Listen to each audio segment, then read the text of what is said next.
Jabardasth comedy షోతో యమ craze సంపాదించుకున్న ముద్దుగుమ్మ రోహిణి అంటే అందరికీ చాలా ఇష్టం. 2 తెలుగు రాష్ట్రాల్లో ఆమెకు చాలామంది అభిమానులే ఉన్నారు. ముఖ్యంగా తన కామెడీ మాట తీరు అందరినీ మెప్పించింది.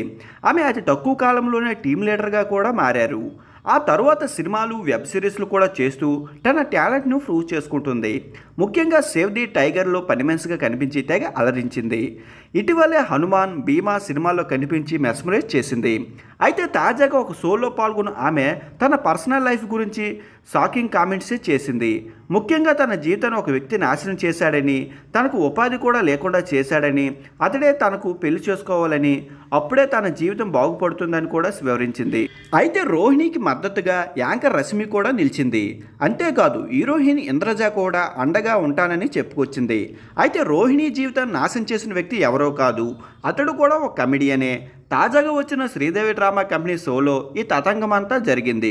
అయితే రోహిణి లైఫ్ను నాశనం చేసింది కమెడియన్ హైపరాదియే ఆమె చెప్పుకొచ్చింది. ముఖ్యంగా వీరిద్దరు కలిసి ఒక స్కిట్ చేశారు.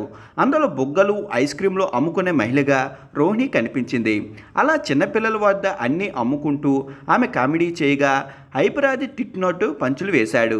అలా చేస్తే డబ్బులు చెల్లించవలసి వస్తుందని చెప్పగా 200 ఇస్తూ మరి ఆమెను కామెంట్ చేశాడు. రోహిణి తన వద్ద ఉన్న వస్తువులు అమ్మిన ప్రతిసారి హైపరాది ఏదో ఒకటి అంటూనే ఉన్నాడు.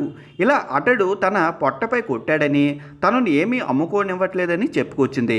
ఇలా తన ఉపాధికి దూరం చేసిన తన జీవితాన్ని హైపరాది నాశనం చేశాడని తెలిపింది.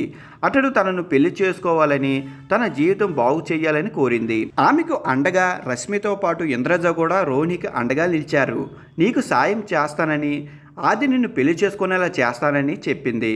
ఇలా ఫన్నీగా సాగిపోయింది షో.